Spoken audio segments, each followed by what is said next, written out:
Portland, Maine. September 24, 1971. A city cloaked in the uneasy transition between summer's warmth and winter's bite. The kind of afternoon where shadows stretch too long, and the wind carries whispers you can't quite decipher. It's here, on this unremarkable Friday, that 16-year-old Cathy Marie Moulton stepped out of her father's car near the corner of Forest and Deering Avenues, and vanished into the gathering dark. To this day no one knows what happened.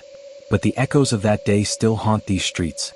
This is the story of a disappearance that defies explanation. A story where every answer leads to deeper shadows.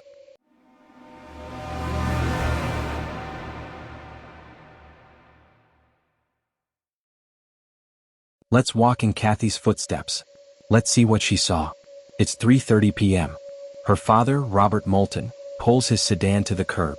Cathy needs toothpaste, pantyhose for the dance tonight. Simple errands. 10 minutes, maybe 20. She's done this 100 times. But today the air feels different. The wind claws at her trench coat as she steps onto the pavement. Forest Avenue stretches ahead, a gauntlet of mom-and-pop shops, their neon signs flickering like dying stars. To her left, Porteous department store, its windows fogged with condensation. To her right, the hum of traffic fading as the city holds its breath. She walks. And somewhere between that curb and the drugstore's fluorescent glow, Cathy Marie Moulton ceases to exist.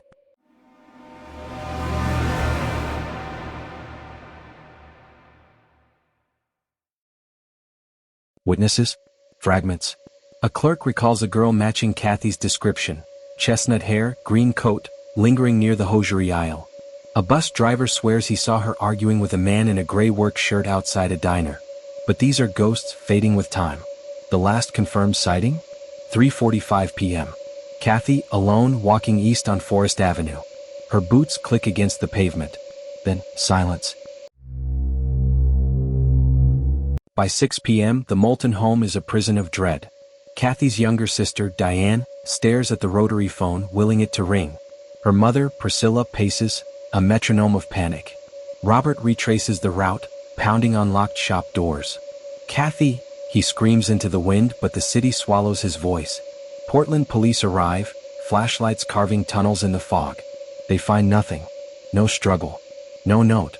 Just a single gutting clue. Cathy's beaded purse, discarded in a gutter near Woodford's corner.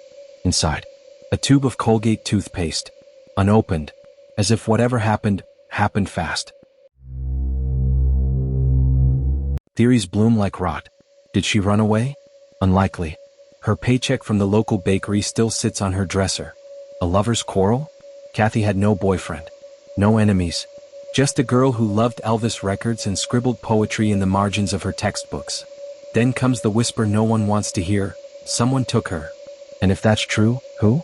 A stranger? A neighbor? A face she trusted? The investigation spirals. Detectives interview over 200 people. Polygraphs. Hypnosis. Psychics. All dead ends. Then the tips, each more chilling than the last.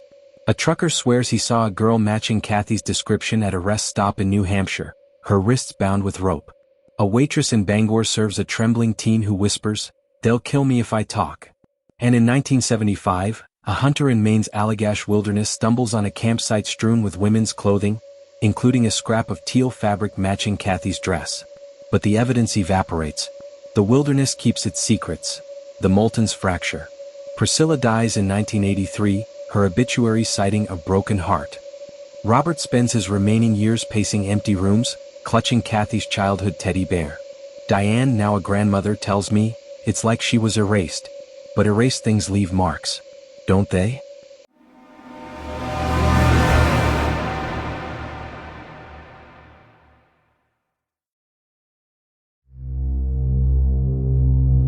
(2019). The case, long frozen, thaws.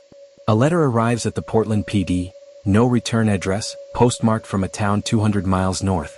The handwriting shakes, the ink bled like tears. She's not the only one. Look deeper. Attached, a Polaroid. A girl in a teal dress, her face blurred. Could it be Cathy? Experts debate. The photo's age checks out. The dress, identical. But the background? A cabin, pine trees clawing at its roof. Detectives scour tax records. Find nothing. Then a name surfaces. Arthur Nash, a drifter arrested in 1973 for assaulting a hitchhiker. He owned a cabin near Allagash. He died in 1998. His property? Burned to ash. Was Nash the answer? Or another dead end? Without a body, without proof, the truth remains buried. But here's what keeps me awake. In 2021, a construction crew unearthed a time capsule near Deering Oaks Park.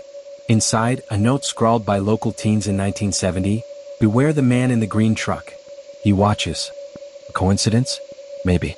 But in 1971, multiple witnesses reported a pea green pickup idling near Forest Avenue, a truck that vanished with Cathy.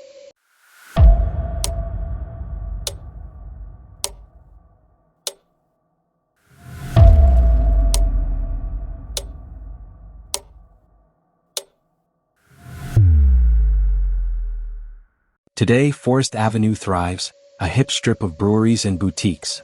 But talk to the old-timers, the ones who remember 1971, and you'll see their eyes dart to the alleys.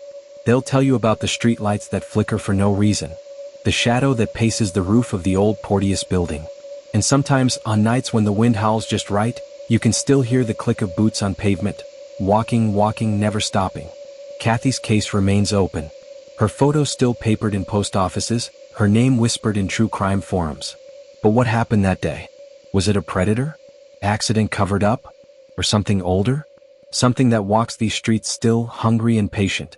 If you know something, anything, speak. The Moulton family waits. And in the silence between your heartbeats, listen closely. That's not the wind. It's a question half a century old. Where is Cathy Marie Moulton? Sleep well, friends. But remember, some doors once opened can't be closed.